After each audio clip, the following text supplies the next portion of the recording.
अभिवादन स्वीकार कीजिए ब्रजेश मिश्रा का और आप देखना शुरू कर चुके हैं द डिबेट। बहनों भाइयों, दुनिया युद्ध के मुहाने पर खड़ी है। अमेरिका और इजराइल ने जिस तरह से मिलकर ईरान पर हमला किया और उनके सुप्रीम लीडर को सहित पूरी लीडरशिप को ख़त्म कर दिया, उसने दुनिया भर में तनाव का माहौल पैदा कर दिया और ख़ास तौर पर मिडिल ईस्ट में। गल्फ कंट्रीज़ पर इस वक्त ईरान जवाबी कार्रवाई कर रहा है और अमेरिका और इजराइल मिलकर ईरान पर चढ़ाई किए हुए हैं।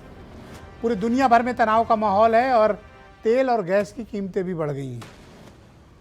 क्या ये लड़ाई जल्द खत्म होगी या फिर ये अभी लंबी खींचेगी? भारत की भूमिका और रोल क्या होना चाहिए और क्या है, इसके बारे में आज डिबेट में विस्तृत चर्चा करेंगे। बहनों भाइयों, शनिवार को देर रात अमेरिका और इजराइल की फोर्सेज ने बहुत ज़बरदस्त कार्रवाई ईरान की राजधानी तेहरान और आसपास के सामरिक ठिकानों पर की। ये बमबारी और ये हमला इतना भयानक और भीषण था कि इसमें ईरान के सुप्रीम लीडर अयातुल्ला खामनेई, उनके समेत 40 टॉप कमांडर्स मारे गए। अमेरिकी और इजराइल हमले में ईरान की पूरी लीडरशिप खत्म हो गई। ईरान के ऊपर पिछले 3 दिनों से जिस तरह से हमले हो रहे हैं वो बेहद भयानक और भीषण हैं। जैसी तस्वीरें आ रही हैं वो खौफनाक हैं। हर 2 घंटे 3 घंटे के भीतर इजराइल और अमेरिकन फोर्सेस ईरान के आसमान पर बम ही बम बरसा रही हैं। दुनिया ने नए तरह के युद्ध का माहौल शायद बहुत वक्त के बाद देखा हो, जब अमेरिका एक्टिवली किसी वॉर में इन्वॉल्व हो। खामनेई के मारे जाने के बाद ईरान ने सरेंडर नहीं किया, बल्कि ईरान ने जवाबी कार्रवाई शुरू कर दी। मिडिल ईस्ट में ख़ास तौर पर जीसीसी कंट्रीज़ में, जो गल्फ कोऑपरेशन कंट्रीज़ हैं, जिसमें ओमान, सऊदी अरब, यूएई, कुवैत, बहरीन, ऐसे जो देश हैं, उन देशों में अमेरिकन बेस, जो अमेरिकन मिलिट्री बेस हैं, उन पर ईरान ने ज़बरदस्त बमबारी की, मिसाइलें दागी, ड्रोन अटैक्स किए और सबसे बड़े हमले दुबई पर हुए। दुबई पर तकरीबन 2000 मिसाइलें ड्रोन्स के जरिए ईरान ने हमला किया। 90% मिसाइल और ड्रोन तो इंटरसेप्ट हो गए, लेकिन ये भी सच्चाई है कि दुबई के भीतर भयंकर बमबारी हुई है और दुबई पोर्ट को ईरान ने उड़ा दिया है। कुवैत में आज 3 अमेरिकन फाइटर क्रैश हो गए, 4 अमेरिकन सैनिक मारे भी गए हैं और 600 से ज़्यादा ईरान में लोग मारे जा चुके हैं। बातचीत की कोई संभावना नहीं है और सऊदी अरब की सबसे बड़ी रिफाइनरी अरामको पर भी आज ईरान ने अटैक कर दिया है। ईरान की स्ट्रेटजी ये है कि जितने भी अमेरिका के ये ख़ास दोस्त हैं, गल्फ कंट्रीज़, जहाँ जहाँ अमेरिकन बेस हैं और जिसने भी अमेरिकन मिलिट्री का इस्तेमाल या अमेरिकन एयर स्पेस अमेरिका ने जहाँ का इस्तेमाल किया है, उन सब पर ईरान अटैक कर रहा है। और ईरान के इस हमले में 90% भले ही इन्हें सफलता मिल जा रही हो, लेकिन 10% जो तबाही हो रही है वो भी इस मिडिल ईस्ट के इलाके में खौफ पैदा कर रही है। तेल की कीमतें आसमान छू रही हैं, एनर्जी प्राइसेस बढ़ गई हैं। कतर और सऊदी अरब ने एलएनजी का उत्पादन बंद कर दिया है, बड़ी रिफाइनरीज बंद हो गई हैं। तो जाहिर सी बात है कि ऑयल और गैस की कीमतें 50% से ज़्यादा बढ़ रही हैं। लेकिन दुनिया युद्ध के मुहाने पर खड़ी। भारत का क्या रोल होना चाहिए? हमले के कुछ दिन पहले हमारे प्राइम मिनिस्टर इजराइल गए थे, उसके फ़ौरन बाद अमेरिका और इजराइल का ये हमला हुआ है।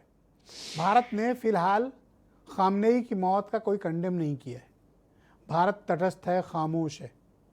हाँ, ये अलग बात है कि हमारे प्राइम मिनिस्टर ने इन गल्फ़ कंट्रीज़ के प्राइम मिनिस्टर्स और प्रेसिडेंट को फ़ोन करके उनके यहाँ हो रहे ईरान के हमले पर दुख और खेद जताया, डायलॉग और पीस की बात कही है, संयम और धैर्य से काम लेकर बातचीत के रास्ते पर लौटने को कहा है। भारत और ईरान कोई नए दोस्त नहीं है। भारत और ईरान का रिश्ता रोटी और बेटी का है। भारत और ईरान का रिश्ता खून का है। भारत और ईरान का रिश्ता संस्कृति का है। भारत और ईरान का रिश्ता कम्युनिटीज़ का है। भारत और ईरान का रिश्ता सांस्कृतिक तौर पर भी, आध्यात्मिक तौर पर भी और कम्युनिटी के तौर पर भी एक रहा है। हर गंभीर हालात में, ख़राब से ख़राब माहौल में भी, तनाव के कैसे भी वक्त रहे हो, दुनिया हमारे जब भी कभी खिलाफ भी रही हो, लेकिन ईरान कभी भारत के खिलाफ नहीं रहा। ईरान ने हमेशा भारत की मदद की। और आज ईरान पर जिस तरह से संकट छाया है, ईरान पर जिस तरह से अटैक हो रहे हैं और ईरान को ख़त्म करने की जो कोशिशें हो रही हैं, वो अपने आप में हैरान करती हैं। क्या बातचीत का कोई तरीका है? क्या भारत को इस बातचीत के प्रोसेस में कोई दखल करना चाहिए, या ईरान में हो रही इस तबाही को और जीसीसी में हो रही इस तबाही को खामोशी के साथ देखना चाहिए? इसमें कोई दो राय नहीं कि भारत एनर्जी का सबसे बड़ा आयातक है। सबसे ज़्यादा हमारे यहाँ इंपोर्ट होकर गैस और ऑयल्स आते हैं। ऐसे में अगर कीमतें बढ़ती तो नुकसान किसका है? और ये जो भू राजनीतिक तनाव है, इसका खामियाजा तो हमें भी भुगतना पड़ेगा। तो भारत की क्या भूमिका होनी चाहिए, हमें इन सब के बारे में विस्तार से बात करने की ज़रूरत है।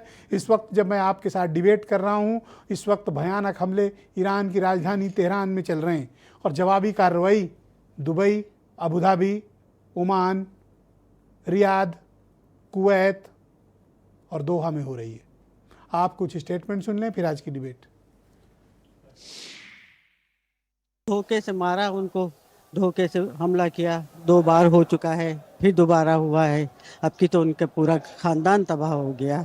हम लोग के मौलाना हम लोग के सर पर से चले गए, बेटा बहू सब मारे गए हैं उसमें। ईरान के अंदर घुस करके ईरान के प्रेसिडेंट को मारा जाता है और हमारे देश के प्रधानमंत्री एक लफ्ज उसके मौत के ऊपर दुख व्यक्त नहीं करते। इनसे ज्यादा हल्की बात मैं नहीं समझता हूं कोई दूसरी हो सकती है। भारत पाक युद्ध हो, चाहे कश्मीर का मुद्दा हो, हमेशा ईरान भारत के साथ खड़ा रहा और खमेनी साहब जवाहरलाल नेहरू के बहुत बड़े भक्त भी रहे हैं। क्या उसका गुस्सा है क्या मोदी जी को? उनके राष्ट्रपति ने और भारत के प्रधानमंत्री ने करना चाहिए। आप किससे डर रहे हो? आप इजरायल से डर रहे हो या आप प्रेसिडेंट ट्रंप से डर रहे हो? शोक प्रकट करने में आपको क्या डर लगता है? इस वक्त जिस तरह से दुनिया बटी हुई है और अमेरिका आक्रामकता और टैरिफ और एग्रेशन का रोल प्ले कर रहा है, भारत का एक भी कदम उसके लिए बहुत ही सावधानीपूर्ण होना चाहिए। 140 करोड़ के इस देश में कोई भी मिसएडवेंचर बेहद नुकसान पहुंचा सकता है। सॉरी बहनों भाइयों, इस परिचर्चा को हम आगे बढ़ाएंगे। संजय चौधरी भारतीय जनता पार्टी के प्रवक्ता हैं, सुरेंद्र राजपूत कांग्रेस कमेटी के प्रवक्ता हैं, फ़खरुल हसन चांद समाजवादी पार्टी के प्रवक्ता हैं, मेजर जनरल एस.के. सिंह साहब रिटायर्ड हमारे साथ इस कार्यक्रम का हिस्सा हैं, और शिया समाज के बहुत ही जाने माने धर्मगुरु सैफ अब्बास साहब हमारे साथ इस कार्यक्रम का हिस्सा हैं, और group captain GP. Vajpayee aviation के मामलों के एक्सपर्ट हैं हमारे साथ हैं, और वीरेंद्र जी हमारे स्टेट हेड। बहुत शुक्रिया और धन्यवाद। मौलाना सैफ अब्बास साहब, मैं कार्यक्रम की शुरुआत आपसे करता हूं और आपसे जानना चाहता हूं कि खामनेई साहब का जिस तरीके से कत्ल हुआ, पूरी उनके परिवार, उनके ख़ानदान को ख़त्म कर दिया गया, लीडरशिप ख़त्म कर दी गई, ईरान इस वक्त भारी संकट में है, आप लोग क्या इस हालात को किस नज़रिए से देख रहे हैं?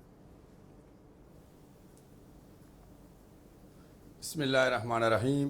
देखिए, जिस तरीके से परसों सैटरडे को हमला किया गया ईरान में, दहशतगर्दाना हमला था। हम तो उसको दहशतगर्दी का एक हमला कह रहे हैं, क्योंकि आप कई हज़ार किलोमीटर से आए हैं अमेरिका और इजराइल के साथ मिलके एक पुरअमन देश के ऊपर। आप पहले वहाँ की सत्ता चेंज करना चाह रहे थे। जिस तरीके से आपने बांग्लादेश में उठापटक की, उसी तरीके से आप 2 महीने से ईरान में लगे हुए थे कि सत्ता चेंज हो जाए। जब उसमें हार गए तो अब आपने उठा के वहाँ पे हमला किया और वहाँ के जो सुप्रीम लीडर थे उनको शहीद कर दिया गया।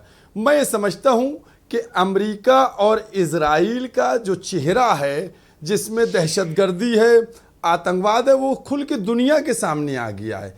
अगर आप गौर करके देखिए तो अमेरिका मुल्क कौन सा है? वो मुल्क है जिसने हर एक को धमकाया है। दहशतगर्दी किसको कहते हैं, इसको क्लैरिफाई होना चाहिए कि दहशत फैलाना। वेनेजुएला के प्रेसिडेंट को उठा लिया, हमारे देश के नागरिकों को जंजीरों में बांध के भेज दिया, हमारे ऊपर टैरिफ लगा दिया कि इनसे तेल खरीदो, इनसे तेल ना खरीदो। उसके बाद कनाडा को हड़काए दे रहे हैं, मैक्सिको को हड़काए दे रहे हैं, फलाने के ऊपर टैरिफ। इसके ये क्या है? ये दुनिया में क्या है? यूनाइटेड नेशन है, वो तो मौन है। ठीक है, इसी तरीके से आप इजराइल के कैरेक्टर को ले लीजिए। जो इंटरनेशनल कोर्ट है उसने उसको क्रिमिनल कहा है नेतन्याहू को।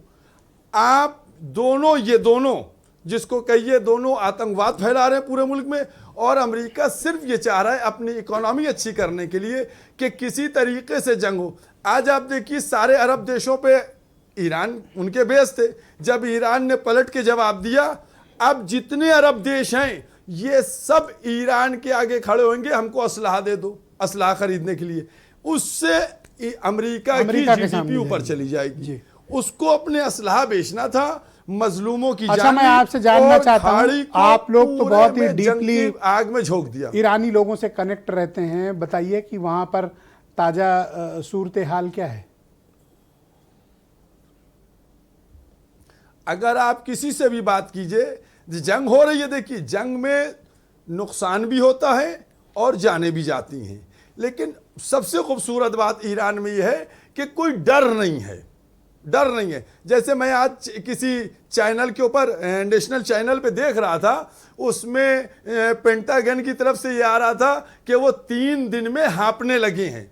मैं ऑन रिकॉर्ड बात कर रहा हूं सर, लग रहा है इंडियन चैनल देख रहे हो पेंटागन वाले, लेकिन ईरान के लिए किसी ने ये सब भाषा यही के चैनल चलाते हैं। मैं वही कह रहा हूं कि यहीं के चैनल, भैया हम जहां बैठे हैं तो यहीं के तो देखेंगे चैनल, नहीं, ठीक तो वही तो है। तो हमने ये देखा, तो अब उसके बाद आप देखिए ईरान में जनता इत्मीनान में है, चूंकि आपने देखा 2 महीने कंटिन्यू कोशिश की गई वहां की रिजीम को चेंज करने की, लेकिन वहां की जो जनता थी वो अपने लीडर से इतनी मोहब्बत करती थी कि वो तख्ता नहीं। मौलाना साहब, एक अमेरिका और इजराइल को इस बात की बड़ी उम्मीद थी, अमेरिका और इजराइल को इस बात की बहुत उम्मीद थी कि जब वो हमला करेंगे, खामनेई को एलिमिनेट कर देंगे, ख़त्म कर देंगे, उसके बाद वहाँ की जनता सड़कों पर उतरेगी और तख्ता पलट हो जाएगा। 3 दिन हो गया, लेकिन कोई जनता की तरफ से अमेरिका और इजराइल की हसरतें तो पूरी होती नहीं दिख रही हैं। क्या जनता किसी भी प्रकार के तख्ता पलट के लिए तैयार नहीं है, या अमेरिका के हमले को ही गलत मान रहे हैं? नहीं, देखिए ईरान की कौम गयूर कौम है। आप खुद समझते हैं कि हमारा इंटरनल कोई प्रॉब्लम होती है, हम इंटरनल सॉल्व करेंगे, हम आपको नहीं बुलाएंगे बाहर वाले को आके कि कोई बाहर वाला आके उसमें इंटरफेयर करे। तो ईरान की जो जनता है वो जब अमेरिका वहां गया तो उसके खिलाफ है ईरान की जनता।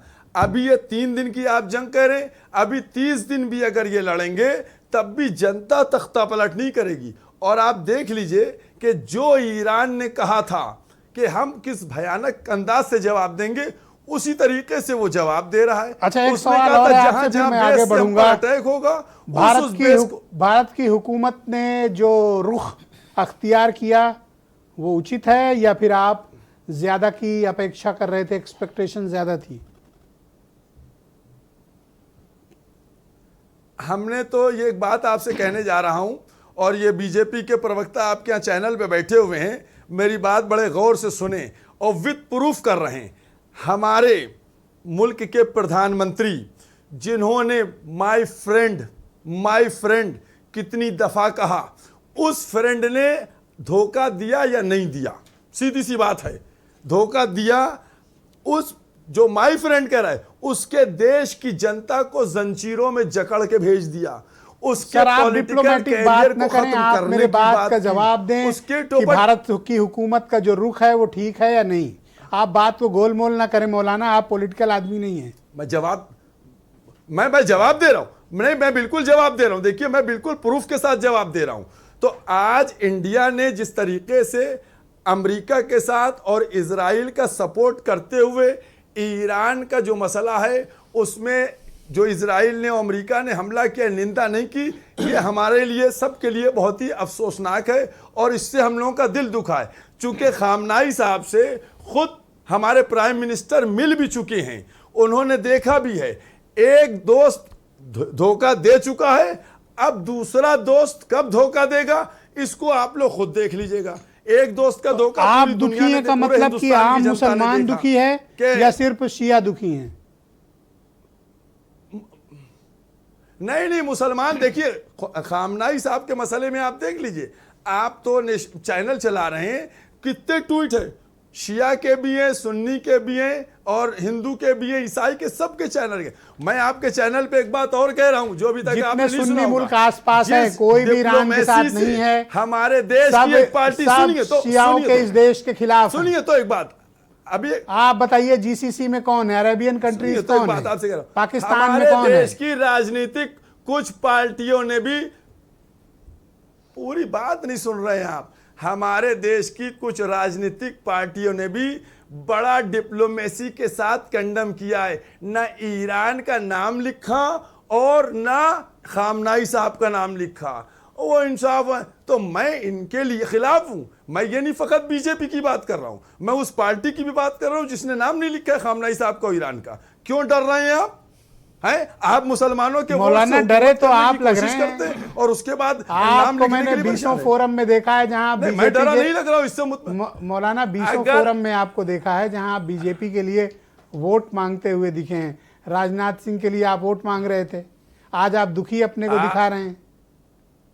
आप बिल्कुल वाहियात बात कर रहे हैं, बिल्कुल झूठ बोल रहे हैं आप। आपसे बड़ा झूठा कोई आदमी कह रहे, नहीं है। कैसी बातें कर रहे हो? किसी जगह मैं राजनाथ के लिए वोट मांग रहा हूं, अभी इसी चैनल, नहीं चुप पे रहिए, चुप पे रहिए। आपने इल्जाम लगाया है, आप इसी चैनल पे मैंने दिखाइए, बीसों फोरम में वरना देखा माफी है, मांगिए। आप लोग आप बीजेपी झूठ के बोलते लिए हैं। बीजेपी के लिए बिल्कुल आप कैंपेन झूठ बोल करते रहे हैं, थे। क्लियर झूठ आज बोल रहे हैं। आप मैंने दुखी अगर महसूस कहीं कर रहे हैं। अरे चुप पे रहिए आप बिल्कुल नहीं, बिल्कुल नहीं। Thank you मौलाना साहब। मैंने अगर मांगा है आपके सामने 6 देखो, लोग बैठे हुए, रमजान के इस बिल्कुल मुबारक महीने में आप गुस्सा प्रूफ नहीं कीजिए, करना चाहिए। वरना आपसे बड़ा कोई आप झूठा इस नहीं पे है। आप तसल्ली रखिए। आपसे बड़ा कोई झूठा नहीं है। अरे शांत हो जाइए। आपसे बड़ा झूठा रमजान नहीं है। के मुबारक आप महीने दिखा पे दीजिए कि मैं ऐसे मत बीजेपी के लिए बोलिए। वोट मांग रहा हूं, आप दिखा दीजिए, प्रूफ कर दीजिए। ठीक है, मैं प्रूफ भी कर दूंगा। अगर आप दिखा लेकिन आप दीजिएगा रमजान तो के इस मैं मुबारक आपको महीने जो में इस मानूंगा तरह आप से मत सच्चे पेश हैं, आए। मैं झूठा। और अगर आप नहीं दिखा थैंक सकते यू, तो बहुत आप शुक्रिया झूठे आपका। झूठे संजय चौधरी जी मेरे आप साथ। झूठे हैं। अरे मौलाना,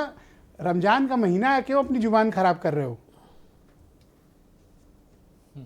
ओके संजय मैं चौधरी खराब जी, नहीं कर रहा हूं, आप झूठ बोल रहे हैं नहीं, ना। आप फिर झूठे देखो। को झूठा ना कहें तो क्या सच्चा कहें? क्या तो ऊपर वाला सोचेगा, आप अपनी जुबान खराब कर रहे हो, ऐसे मत करो। संजय चौधरी बीजेपी के प्रवक्ता हैं मेरे साथ। मैं कह रहा हूं अगर आप अरे दिखा आप दीजिए, फिर वही हो बात कर हिम्मत रहे हो, आप दिखा दीजिए जो आप अनावश्यक कह रहे लग रहे हो। मैं राजनाथ के लिए वोट मांगा। अरे भाई, आप बीजेपी की स्ट्रांग सपोर्टर रहे हैं। आज पोल खुल गई है तो आपको रोना आ रहा है, पर रमजान के इस महीने में इस तरह की बातें न करिए।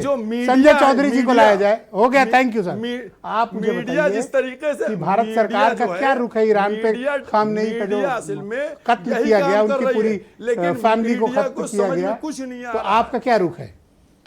देखिए, इस पूरे युद्ध के बीच में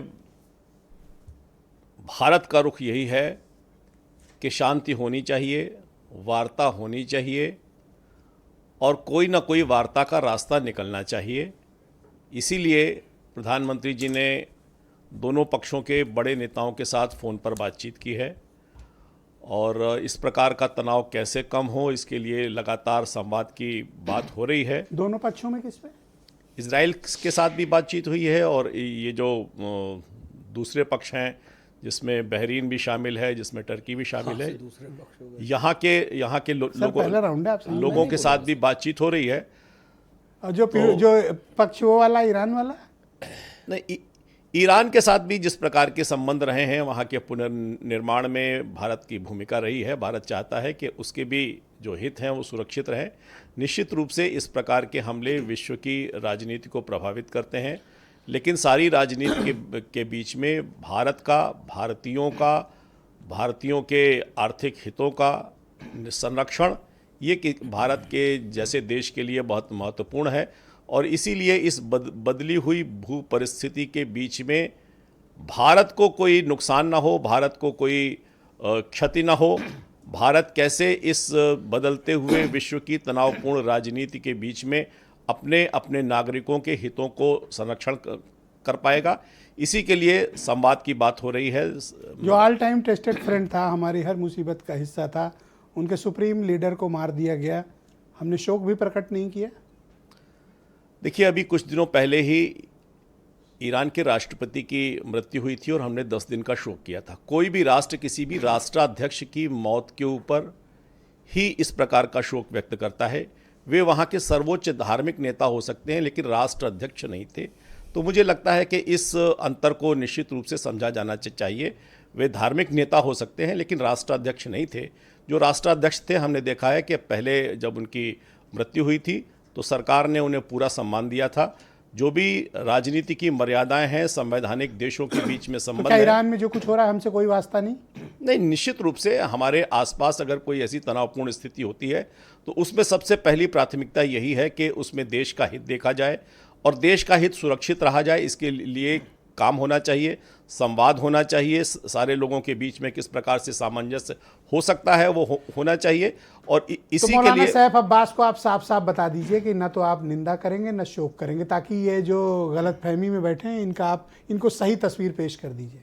देखिए, मुझे लगता है, देखिए, ईरान एक धार्मिक राज्य हो सकता है लेकिन भारत इनकी धार्मिक आंखें खोल राज्य, दीजिए मौलाना की। भारत कोई धार्मिक राज्य नहीं है और इसीलिए किसी धार्मिक सर्वोच्च नेता के निधन पर मुझे लगता है कि जो मर्यादाएं भारत ने बरती हैं वही बरती जानी वो चाहिए। चाहते हैं कि आप निंदा करें, शोक प्रकट करें, मौलाना सैफ अब्बास चाहते हैं। नहीं, आप लोग के सपोर्टर रहे हैं, ये आप क्यों इनके साथ ऐसे पेश आ रहे हैं? देखिए, हम तो हर नागरिक की हत्या, हर नागरिक का घायल होना, आतंक का कोई भी शिकार हो, इसके लिए निश्चित रूप से हमारी एक सीधी और साफ राजनीति है, देश की तो नो विदेश निंदा नीति है। नो शोक। ओके। हाँ, आज की डेट में, आज की परिस्थिति में तनाव खत्म हो, यही हमारी सबसे बड़ी प्राथमिकता है। सुन लिया सैफ अब्बास साहब कि अभी मैं कुछ और भी बताऊं आपको? मैं एक सेकंड इनका जवाब दे दूं। अगर वो धार्मिक नेता थे तो जब प्राइम मिनिस्टर ईरान गए थे तो प्राइम मिनिस्टर उनसे मिले क्यों थे? इसका जवाब देते वो। नहीं, प्राइम मिनिस्टर तो बहुत सारे लोगों से मिलते हैं, जब किसी देश में जाते हैं तो बहुत सारे लोगों से मिलते हैं, लेकिन राष्ट्राध्यक्ष होना और धार्मिक नेता होना ये अलग अलग बात है। इसको बड़ी ठीक ढंग से समझना चाहिए। और कुछ बताऊं आपको सैफ अब्बास साहब?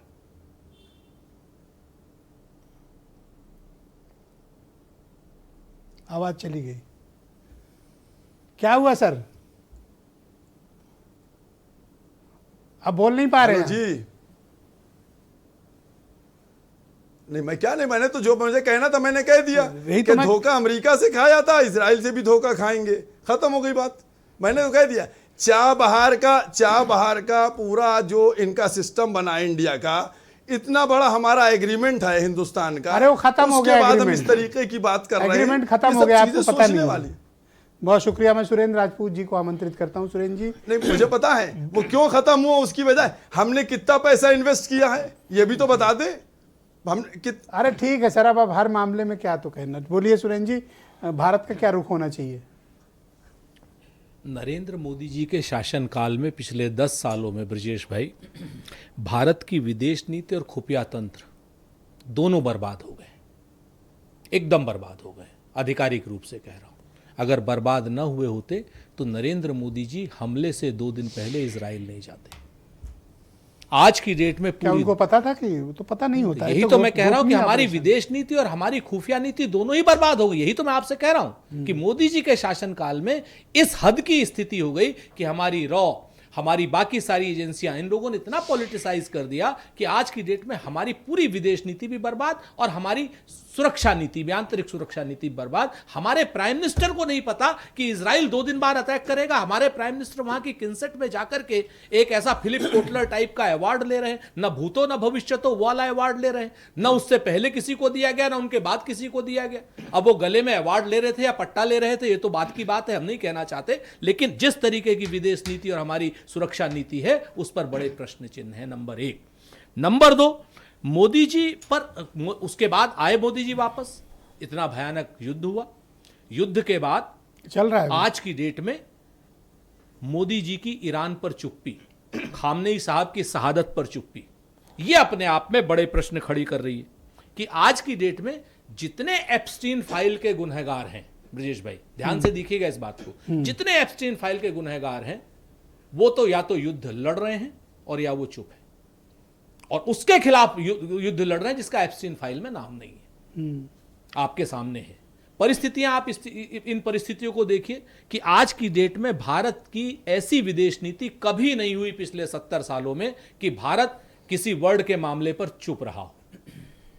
ईरान के साथ, जैसा आपने कहा, मैं शुक्रगुजार हूं बाकी आपके जो साथी बाराती नोएडा के चैनल हैं वो तो आज ये कह रहे थे कि ईरान के साथ हमारा कोई संबंध ही नहीं, 2 चैनलों पर आ रहा है। वो कह अच्छा, रहे ये थे मौलाना अभी अंग्रेजी बोल, सुन लीजिए सर, एक सेकंड रुकिए। ये कह रहे थे कि ये कभी बीजेपी का सपोर्ट नहीं किए। ये मैं तस्वीर ला रहा हूं जिसमें ये खुद राजनाथ सिंह के पास 18 मई 2024 को बैठे हैं और सपोर्ट एक्सटेंड कर रहे हैं। ये इनकी तस्वीर के साथ ये खबर है। आपने कहा था वोट नहीं मांगा, सुनिए वो तो मेरा फोटो पड़ा है, वो मेरा फोटो, इनकी बात फोटो पड़ी सुनिए, है, मुलाकात में वोट मांगना आपने और इनके साथ कौन कौन गया था, नाम भी पढ़ दे रहा हूँ। रुक जाओ मौलाना, रुक जाओ जरा। इनके साथ कौन कौन गया था? मौलाना कल्बे जवाद, हाँ, मौलाना आप दिखाइए, यासूब कहाँ है? अब्बास, मौलाना सैफ अब्बास जो ये खुद हैं, मौलाना आगा रूही और मौलाना Faridi Hasan met BJP candidate Rajnath Singh offering their support to him. इसकी हिंदी क्या होती है? कौम के साथ ये जो आप कर रहे हो ना अब्बास साहब, कौम को सब पता है आपके काम। आप बोलिए राजपूत जी। जी अब सिर्फ राजपूत जी बोलेंगे। ये बिल्कुल, ये सर बिल्कुल अब आपको गलत है, माफी मांगनी बिल्कुल गलत, चाहिए, झूठ, आपको झूठ है मुआफी बिल्कुल। मांगनी मैं चाहिए कहा ही नहीं और था। थोड़ी सी शर्म आनी आपने चाहिए देखिए, कि आप आपने अपने बिल्कुल माफी मांगो बिल्कुल लोगों गलत से, है। कम्युनिटी से माफी मांगो। आप पूरी आप बोलिए आप सर। बिल्कुल झूठ आप बोल से रहे हैं। राजपूत जी बोलिए। बिल्कुल ये झूठ आप बोल रहे हैं, बेनकाब हो बिल्कुल चुके झूठ, हैं, अभी भी कह रहा हूं, बेनकाब, आपने कुछ भी नहीं, बेनकाब हो चुके हैं आप। बोलिए। पूरी दुनिया बिल्कुल में नहीं। सर हमारी जो मैं विदेश सर राजपूत जी को बिल्कुल बोलने नहीं, दें। कभी नहीं, आप झूठ बोलते आपके हैं। चेहरे से नकाब उतर चुका है। बोलिए राजपूत। आज विदेश नीति हमारी पूरी दुनिया में बिल्कुल, शर्मसार हो अरे रही है। आप क्या 70 उतार रहे साल हैं? में हमारी चेहरे से तो विदेश नीति मीडिया इस के नकाब तरीके से उतर नहीं गई, हुई। आपके नकाब ब्रजेश उतर भाई, गए। ये आपने मतलब अच्छा पंगा छिड़वा दिया। हम अगर कुछ बोलना चाहें तो आप जो है कभी सीएम ऑफिस से आ जाता है, कभी मौलाना साहब अब्बास को लगा देते हैं हमारे पीछे। अगले आदमी क्या कह रहा था कि नहीं किया ना सपोर्ट? अभी भैया रुकिए। टोकरी में सपोर्ट रुकिए, लेके रुकिए, गए आप थे। भाजपा का इतना सपोर्ट मत कीजिए, अभी हमारी टोकरी बात में? सुन लीजिए जी। अरे बीजेपी के चक्कर में तो हम तो मैं आपको और रमजान के इस मौके पर ना इनको मुआफी मांगनी चाहिए झूठ बोलने की, मैं अब आपको 2 चीजें कहता वरना ऊपर वाला अरे इनको माफ नहीं इनके- करेगा। इनके क्या आप जा हमारा चुकी है सारा भाई, समय ईडी दे जा दीजिए चुकी है सर, इनके उसके क्या? बाद दे दीजिएगा अलग से। बोलिए हाँ, अब आपको 2 चीजें। पहली चीज तो मैं आपको बताऊं कि धन्य है आपके नोएडा चैनल वाले जो किसी जोशी जी के चक्कर में आज कह रहे थे कि ईरान हमारा कब का दोस्त था, ईरान ने तो कभी ओपेक में हमारा समर्थन ही नहीं किया। कह रहे थे कि ईरान ने कश्मीर पर हमारा कभी समर्थन नहीं किया, हम क्यों करें उनका साथ। ये ऑफिशियल लाइन बीजेपी ऑफिस से आई है नोएडा चैनलों को, जिनमें 2 चैनलों पर बहस मैं करके आ रहा हूं। आपको बताऊं, यह परिस्थिति आज की डेट में हो गई है कि खुलेआम दादागिरी हो रही है, खुलेआम आतंक बांटा जा रहा है, खुलेआम एक देश के सर्वोच्च नेता की हत्या की जा रही है और उस हत्या को हमारे यहां देश में बैठ करके लोग उसको जस्टिफाई कर रहे हैं। अगर इस तरीके से हत्याएं होने लगी ना ब्रजेश भाई, तो कल की डेट में पाकिस्तान के, अफगानिस्तान के, श्रीलंका के, यूक्रेन के जो भाई आपको बुरा लगेगा पर रुक जाओ। ये मौलाना साहब अब्बास हैं। अब आप सैफ अब्बास से सुन लीजिए सर, लड़ लीजिए सैफ जरा अब्बास। नजदीक लाओ भैया। ये कैमरा देखो, ये किसकी फोटो है, जरा नजदीक करो यार, रुको। ये समर्थन की टोकरी लेके कौन गया था? ये सैफ अब्बास हैं। किसके साथ खड़े हैं? राजनाथ सिंह के साथ। किसके घर पे? राजनाथ सिंह के। ये जो बैठे हैं तीसरा रमजान कोई के दिखाइए, मुबारक मौके तीसरा पे कोई- ये- एक मौलाना मैं- कैसे मैं- झूठ बोल सकता है? अरे बड़ी बात समझिए, आपने बहुत बड़ा गलत काम कर बात दिया। सुनिए, बात आपको सुनिए। कौम से माफी मांगनी चाहिए। राजपूत जी आप बात खत्म कर ए दीजिए। मिस्टर सुन जाइए, झूठे, आवाज ए काटो मिस्टर इनकी। झूठे, सुनो। चलिए बोलिए आप। जी, तो आज अगर आप इस चीज को देखिए ब्रजेश भाई, पहली चीज तो आपने मेरा तारतम्य तोड़ दिया, अरे कोई आप नहीं इसके गुनहगार हैं, ठीक है ना। अब आप इस चीज स्थिति को देखिए कि पूरे देश की, पूरे प्रदेश की जो वैश्विक स्थिति है हमारी आज की डेट में, हमको कहाँ खड़ा कर दिया भारतीय जनता पार्टी ने। भारतीय जनता पार्टी और उसका इकोसिस्टम जिस तरीके से खामनेई की जो शहादत है उसको हत्या का रूप दे रहा है, नंबर 1। और नंबर 2, उस हत्या, अगर उस तरीके से हत्या अमेरिका करने लगे तो कल की डेट में किस देश पर का आपने भी नाम राष्ट्राध्यक्ष, लेकर कोई शोक सुनिए निंदा तो नहीं सर, की। सुनिए ना, हमने तो ईरान के क्या नाम साथ दिया, पूरी तरीके से साथ खामनेई दिया। का नाम नहीं लिखा और ट्वीट पे। क्यों? अरे खामनेई का नाम नहीं, ईरान का नाम लिखा कि ईरान नहीं? लिखा आपने। अब आप हमारी बात ही नहीं पूरी होने दे रहे हैं, सर, हमको भी आप आप ही सैफ बोल रहे अब्बास हैं, बना दे रहे हैं। अरे आप अरे हमारे वो- दोस्त हैं, सैफ सुनिए, अब्बास भी सुनिए, दोस्त हैं। सुनिए। बस आज गए पकड़े गए हैं तो वो। मैं आपसे जो कहना चाह रहा हूं कि जिस तरीके से नेतन्याहू जो नरेंद्र मोदी के नए दोस्त हैं और डोनाल्ड ट्रंप जो नरेंद्र मोदी अब की बार ट्रंप सरकार वाले हैं, जिस तरीके से उन्होंने खामनेई साहब की हत्या की है, अगर इस हत्या को जायज किसी ने ठहराया, जो आज की डेट में दुर्भाग्यपूर्ण तरीके से भारतीय जनता पार्टी की Thank you, चुप्पी जायज ठहरा रही है, सर 5 सेकंड, जो चुप्पी जायज ठहरा रही है, उस तरीके से तो कल की डेट में किसी भी देश के राष्ट्राध्यक्ष की डोनाल्ड ट्रंप हत्या करा सकता है। फखरुल हसन ये अपने मैं आप आपसे में जानना इस चाहता पे हूं बहस कि होनी भारत चाहिए। की क्या भूमिका होनी चाहिए और ईरान में जो कुछ भी हो रहा है और ईरान जो दूसरे देशों के साथ कर रहा है, एक बेहद भयानक तनावपूर्ण माहौल उत्पन्न हो गया है। देखिए ब्रजेश जी, हमारा देश गांधी जी का और बाबा साहब का देश है और हम हमेशा अहिंसा का समर्थन किया है और शांति होनी चाहिए। लेकिन सवाल ये कि जब आर्थिक आतंकवाद पूरी दुनिया पे हावी है, एक व्यक्ति जो चाहता है, जो इसका खाता ना बही, जो अमेरिका कहे वही सही, ये स्थिति पूरी दुनिया की है। अमेरिका ने जिस तरह से टैरिफ लगा के हिंदुस्तान पे दबाव बनाने का काम किया, अपनी मन मर्जी को थोपने का काम किया, वो पूरे दुनिया ने देखा, वो देश ने देखा। देश इस बात को महसूस करता है। हम जब बात हो रही है आज ईरान की, तो हम सवाल ये भी है कि हमारे रिश्ते किससे अच्छे हैं।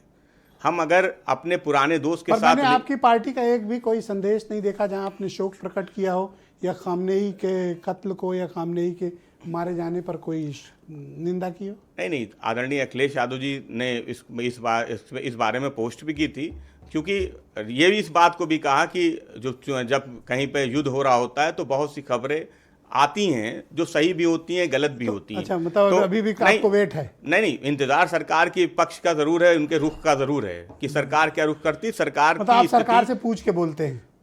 नहीं, देखिए, जब कभी बाहर की विदेश नीति का सवाल है या देश हितों का सवाल है तो निश्चित रूप से सरकार का पक्ष हम जरूर जानना चाहेंगे। फिर हमारा जो देश में हमारी लड़ाई जरूर तो है। सरकार तो खामोश है इस मामले में, आप बताइए। नहीं, तो आप भी खामोश हैं? नहीं, हम खामोश नहीं है, हम तो कह रहे हैं कि गलत हुआ, क्योंकि हम तो पहले अपनी बात को शुरू नहीं, बिल्कुल शोक है। कामाई साहब जिस तरह से उनको शहीद किया गया, तो क्या जिस निंदा तरह करते हैं या नहीं करते हैं? बिल्कुल निंदा करते हैं, बिल्कुल निंदा करते इतनी हैं। पूछताछ के बाद अगले आदमी ने जाके किसी तरह स्वीकार किया कि शोक और निंदा। नहीं ब्रजेश जी, इतनी पूछताछ के बाद नहीं, पूछताछ करने की जरूरत नहीं है। मैं तो अगर आप सैफ अब्बास चले गए, अगर हम अरे जाना नहीं चाहिए भाई, दोस्त हैं हमारे। अच्छा कोई बात नहीं, जाने दो, कोई बात नहीं। हाँ, समाजवादियों ने, आप अगर सबकी सोशल मीडिया देख लीजिए, सबने सब जगह पे विरोध किया, थैंक यू सड़क सर, पे बहुत उतर के शुक्रिया। विरोध किया। ग्रुप कैप्टन जीपी वाजपेयी साहब हमारे साथ मौजूद हैं। वाजपेयी जी, ये जो कुछ भी इस तरह मिडिल ईस्ट में हो रहा है और ख़ास तौर पर ईरान जिस तरह से हमले कर रहा है, उस हमले का क्या असर है?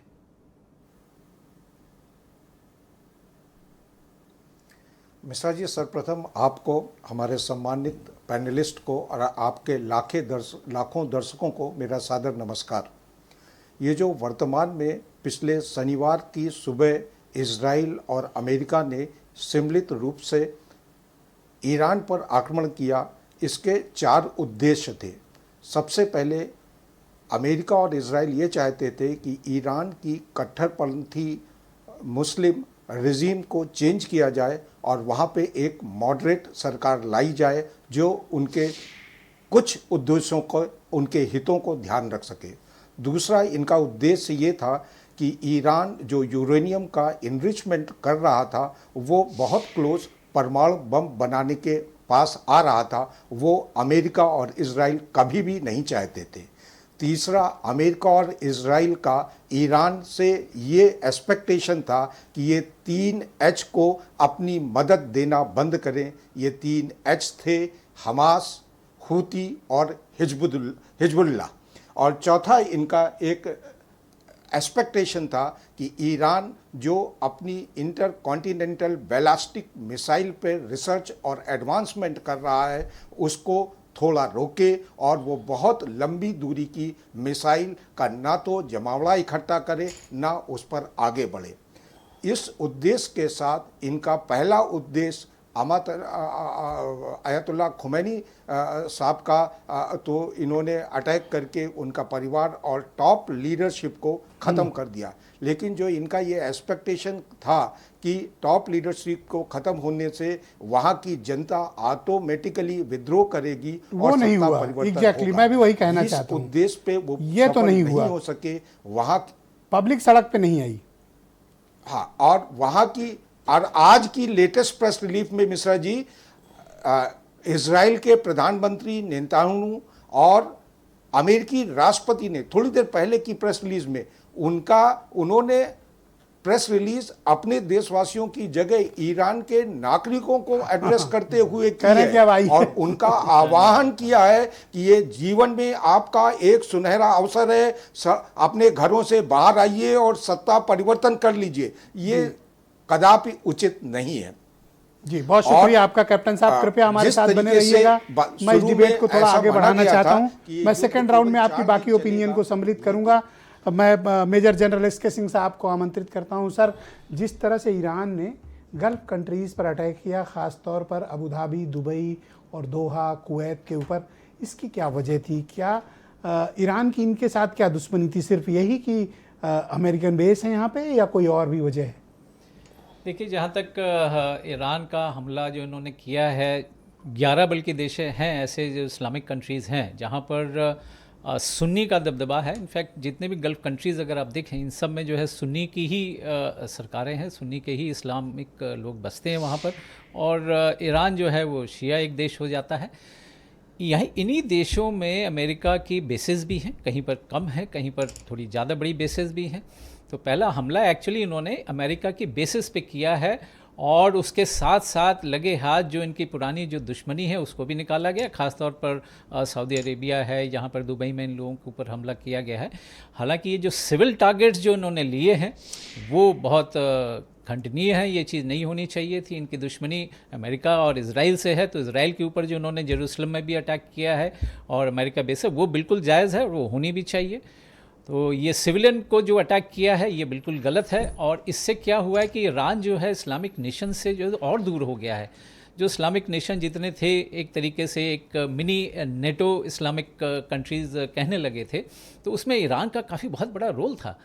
तो अब वो वहाँ पर कहीं ना कहीं वो दूर उससे हुआ है, और सऊदी अरेबिया इसमें ऊपर आया। दुबई पर इतना भीषण हमला क्या? दुबई तो वैसे नॉर्मली मुझे लगता है यूएई न्यूट्रल ही रहता है।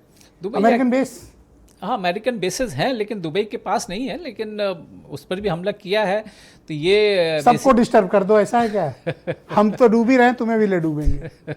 तो वो चीज़ नहीं होनी चाहिए थी एक्चुअली। सिर्फ डिफेंस ये टारगेट्स लंबा चलेगा। लोग ये जानना चाहते हैं कि क्या ये सीमित अवधि में खत्म हो जाएगा या फिर लंबा चलेगा? मेरे विचार से हो सकता है ये जो है शॉर्ट टर्म ही चलेगा, 6-7 दिन में उम्मीद लगाई जा सकती है, नॉट मोर देन दैट। क्योंकि जैसा कि रिजीम चाह रहे थे कि रिजीम यहाँ पे पलटे ही दूसरी कोई रिजीम आए, वो तो खैर मुमकिन नहीं है और नहीं हो पाएगा। लेकिन इनके जो बाकी जो एम थे, जो मिसाइल बेसिस को तबाह करना, वो काफ़ी हद तक किया भी है। लोग सवाल पूछ रहे हैं, एक और सवाल वो ये पूछ रहे हैं कि क्या अमेरिकन सेनाएं ग्राउंड पर उतरेंगी ईरान में, या सिर्फ ये हवाई हमले ही होंगे? नहीं, मुझे नहीं लगता कि ग्राउंड सेना जो है उतरेगी। ये सिर्फ हवाई हमले तक और मिसाइल्स और ड्रोन के द्वारा ही जो है ये अटैक जारी रहेगा। अगर ये सेना उतरी तो वो फिर एक बहुत बड़ी गलती होगी अमेरिका के, मेरे विचार से। बहुत शुक्रिया आपका। मैं वीरेंद्र जी, हमारे स्टेट हेड इस कार्यक्रम में हमारे साथ जुड़ चुके हैं। वीरेंद्र जी, स्वागत आपका। मैं आपसे जानना चाहता हूँ कि शनिवार तड़के जब खुमैनी और उनके पूरे परिवार को उड़ा दिया गया, ईरान पर हमला हुआ, उसको लेकर आज तक क्या स्थिति है और लोगों के बीच किस तरह की बातचीत चल रही है?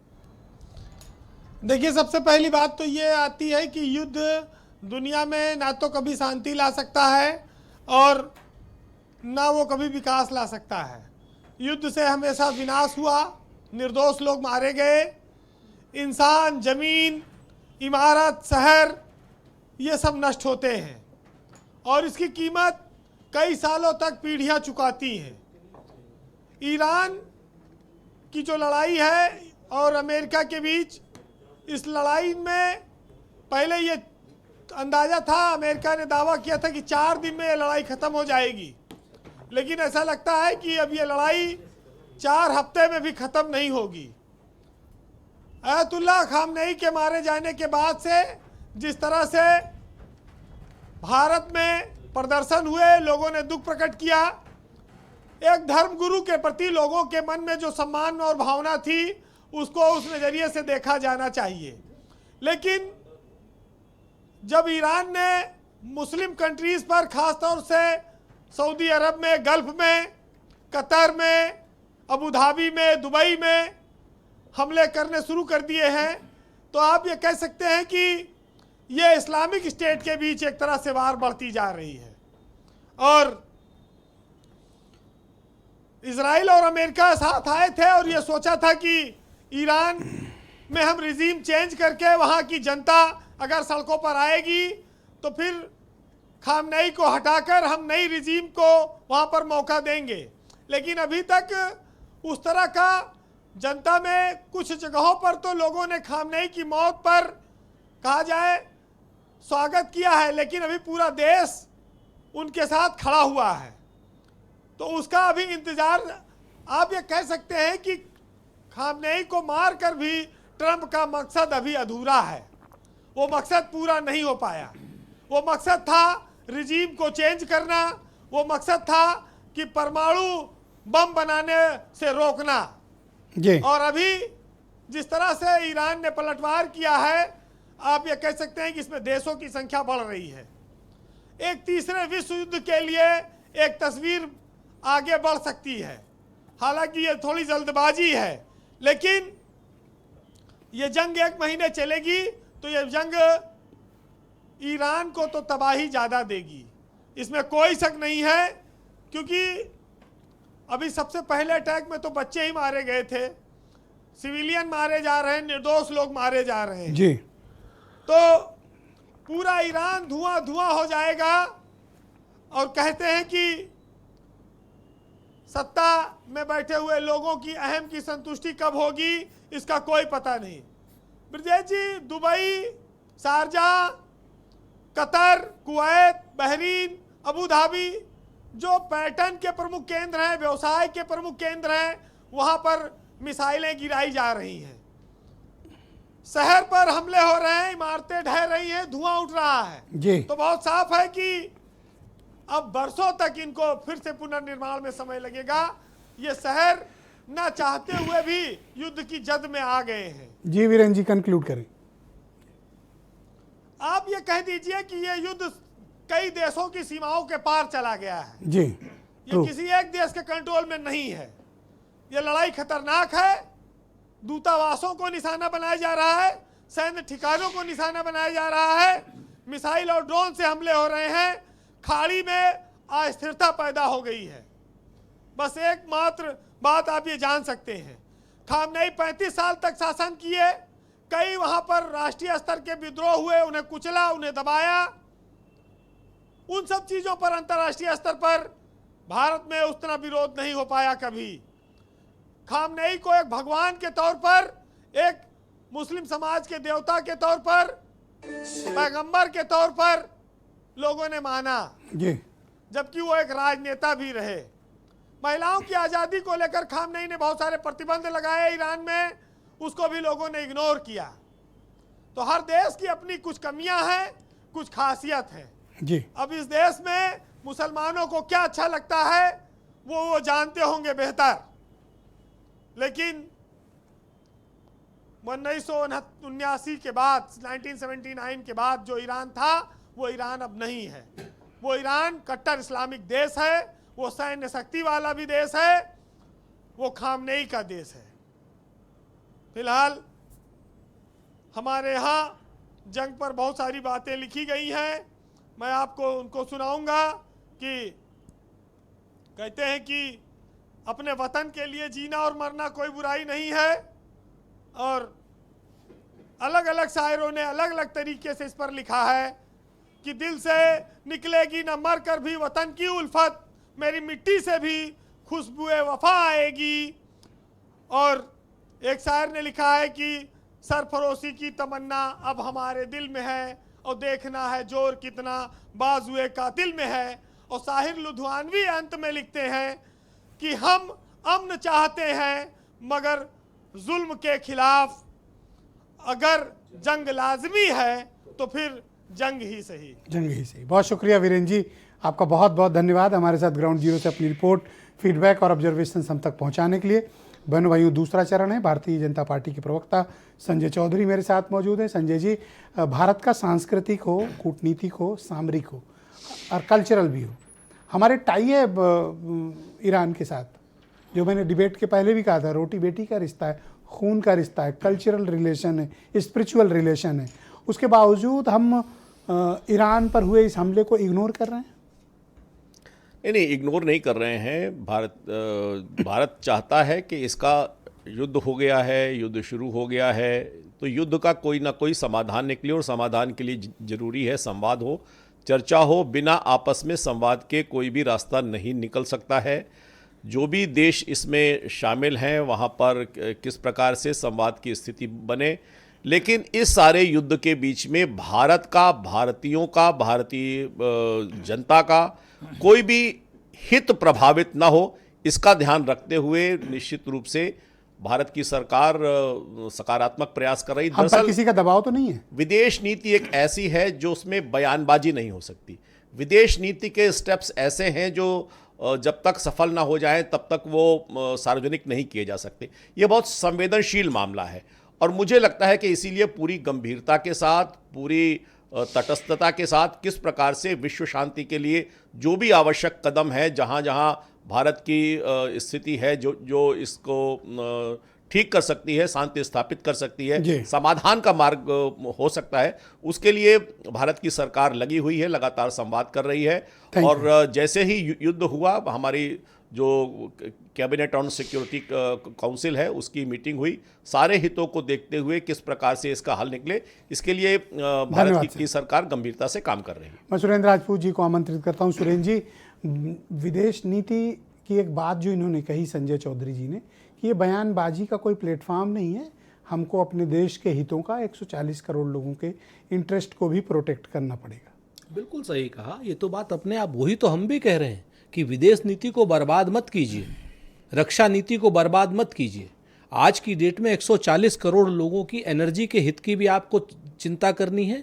आपको अपने सैकड़ों साल पुराने जो टाई अप्स हैं, जियोपॉलिटिकल जो सिचुएशन है, जहां पर हम कश्मीर के लिए ईरान हमेशा हमारे साथ में खड़ा रहा, पाकिस्तान को हमेशा वो स्नब करता रहा, हमें सारी चीज़ों को देखना है। और ये आज की बात नहीं है, ये हमेशा से जब जब गल्फ में कॉन्फ्लिक्ट हुआ है तब तक भारत ने अपनी गुटनिरपेक्ष नीति को सामने रखा है। कभी भी भारत, तो आप क्या चाहते हैं, भारत को क्या करना चाहिए? मैं आपको बताऊं, पहली चीज तो आप हमें, नरेंद्र मोदी जी को जवाब देना पड़ेगा कि युद्ध से 2 दिन पहले वो इजराइल क्या करने गए थे, कौन सा दबाव था। शेड्यूल्ड मीटिंग थी? शेड्यूल्ड मीटिंग नहीं थी। मैं फिर से आपसे कहता हूं इस बात को कि अगर 2 दिन पहले नरेंद्र मोदी जी जा रहे हैं, मैं आपको इसकी फिर आपको एक छोटी सी और उदाहरण दे देता हूं। आज से 2 महीने पहले शेड्यूल्ड मीटिंग मिस्टर नेतन्याहू ने हिंदुस्तान की कैंसिल कर दी थी, और मालूम है क्या कहा था?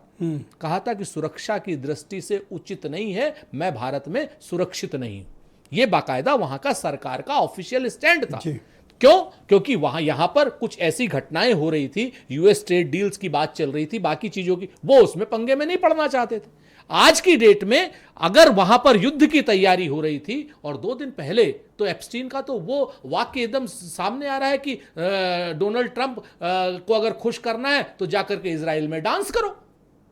आपके सामने ये तो एप्स्टीन फाइल में ओपन लिखा हुआ है, हम थोड़ी कह रहे हैं, उनकी फाइल के ईमेल में है। तो मैं ये कह रहा हूं कि हमारी विदेश नीति और हमारी कूटनीति और हमारी सुरक्षा नीति इतनी कमजोर हो गई है कि हमें यह तक नहीं पता चला कि इजराइल 2 दिन में हमारे क्या नाम ईरान के ऊपर अटैक करेगा, तो हम उस कैसे पता हो सकता है? सब तो खुफिया ऑपरेशंस होते हैं सर। यही तो मैं आपसे कह रहा हूं। इस किसी को नहीं पता था?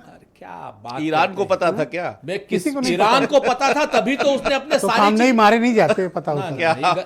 ये आपको कोई वेट थोड़ी करेगा कि आओ हम पे बम मारो। मैं फिर से कहता हूं ब्रजेश जी, एक चीज को जान लीजिए, ईरान को भी पता था। हमारे यहां सिर्फ नरेंद्र मोदी जी को छोड़ करके सबको, कितना बड़ा युद्धपोत, मेजर जनरल एस के सिंह बैठे हुए हैं यहां पर, ईमानदारी से इनसे पूछ लीजिए कि होमरूस जलडमरू मध्य में हमारा क्या नाम, ये जो यूएस का पोत है अब्राहम लिंकन, ये क्या वहां पर शांति स्थापित करने गया था या नाचने गया था? क्या बात करते हैं? फखरुल हसन चांद और मेरे उसमें साथ आप क्या नाम, भारतीय जनता पार्टी के प्रवक्ता हंस रहे हैं।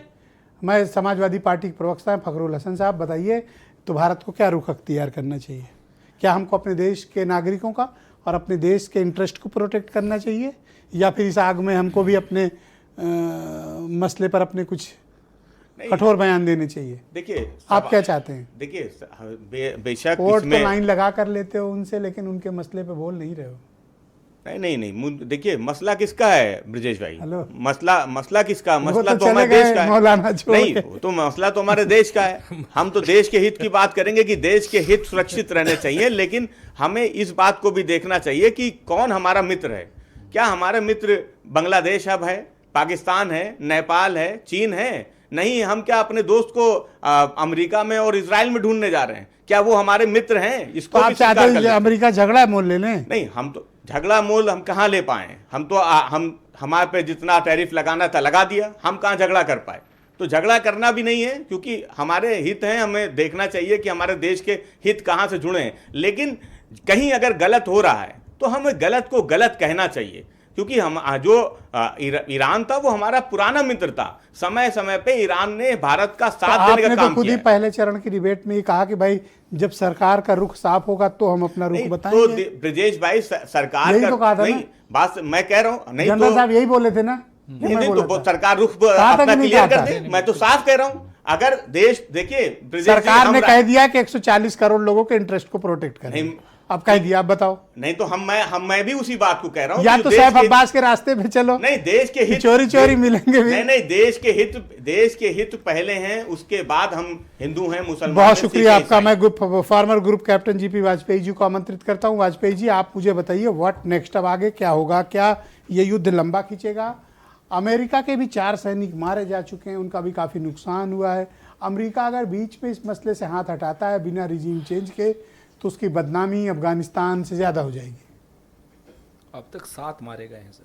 अच्छा, मिश्रा जी, पहले जो अभी की डिबेट में 3 पॉइंट आए थे तो उनका क्रमबद्ध तरीके से जवाब देना चाहूँगा। सबसे पहले डिबेट के बीच में आपने पूछा था कि क्या अमेरिकी शोल्डर्स इस वार में डायरेक्ट इन्वॉल्वमेंट लेंगे, तो मेरा व्यक्तिगत मानना है ऐसा अमेरिका कभी नहीं करेगा, क्योंकि अमेरिका में मिड टर्म पोल होने वाले हैं और प्रेसिडेंट ट्रंप की पॉपुलरिटी 52% से अब 38% पे आ गई है। और अमेरिकन सिटीजन या अमेरिकन सोल्जर्स जब भी कभी कॉफिन में वापस लौटते हैं तो वो बहुत बड़ा इम्पैक्ट अमेरिकन सोसाइटी पे पड़ता है। तो अमेरिका, मेरा मानना है कि ऐसा कभी नहीं करेगा। दूसरी बात थी कि आपने ये पूछा कि ये युद्ध कितने दिन चलेगा। हाँ, अमेरिका और इजराइल का भी ऐसा मानना था कि जैसा लास्ट ईयर जून में युद्ध हुआ था जो 12 दिन तक चला था, ये युद्ध शायद 4 दिन तक चला था, ये चलेगा। ये सोच करके कि ईरान इतने बड़े तरीके से रिटेलिएट नहीं करेगा। लेकिन अब वर्तमान परिस्थितियों में जब ये युद्ध 11 से 12 देशों के बीच में फैल चुका है, मुझे नहीं लगता कि युद्ध एक सवाल आपसे और करना चाहता 4 या हूं, 5 क्या हफ्ते इराक से पहले समाप्त होगा। ईरान इतना वेल प्रिपेयर्ड है? इसका आकलन, इसका कोई मिलिट्री असेसमेंट यूनाइटेड स्टेट और इजराइल ने नहीं किया था?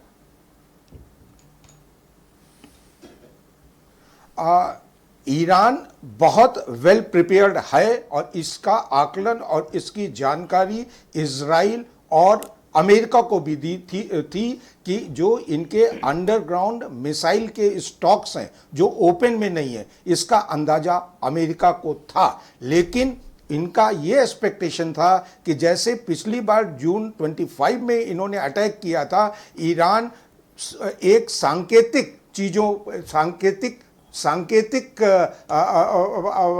रिटेलिएट करेगा। लेकिन इस बार ईरान, जब उनके सर्वोच्च नेता की डेथ हो गई है, तो पूरा खुल के युद्ध में कूद पड़ा है और वो ये चाहता है कि बाकी देश भी इन्वॉल्व हों। उसने स्टेट और हार्मिस को ब्लॉक कर दिया है, बाकी बहुत से मुस्लिम देशों पे अटैक कर रहा है, और जिसके कारण वो ये चाहता है कि पूरा विश्व इसमें इन्वॉल्व हो और बाकी देश अमेरिका और इजराइल पे दबाव डाल लें, जिससे कि ये युद्ध बहुत खत्म शुक्रिया हो सके। कैप्टन साहब। हाँ, ये बात भी सच है कि ईरान के पास इतना अटैक नहीं है कि इस युद्ध को वो लंबे समय शुक्रिया तक खींच जनरल सके। साहब, मैं आपसे एक जानना और चाहता बात हूं कि ईरान आपने की फायर बीच में, पावर कितनी है डिबेट में आई थी, और वो लास्ट अमेरिका बात, इजराइल का सामना कितने दिन कर सकते हैं? एक जनरल साहब, सेंटेंस go में ahead. जरूर बोलना सर, चाहता देखिए, जहाँ प्लीज वेट सर, कैप्टन तक साहब। ईरान की सैन्य क्षमता का सवाल है, उनके पास ग्राउंड फोर्सेस उनके पास काफ़ी हैं और मिसाइल्स उनके पास थी, तकरीबन 20,000 के आसपास मिसाइल्स हैं, आप विश्वास नहीं करेंगे। और जो ड्रोन्स हैं उनके पास, बिल्कुल, और जो 20,000 क्या, अभी देखिए पिछली बार जब उन्होंने हमला किया था इजराइल ने ईरान के ऊपर, उसके बाद ही वो जो 2,000 मिसाइल और बना चुके हैं उसके बाद, तो उनकी जो मिसाइल डेवलपमेंट कैपेसिटी है वो काफ़ी है।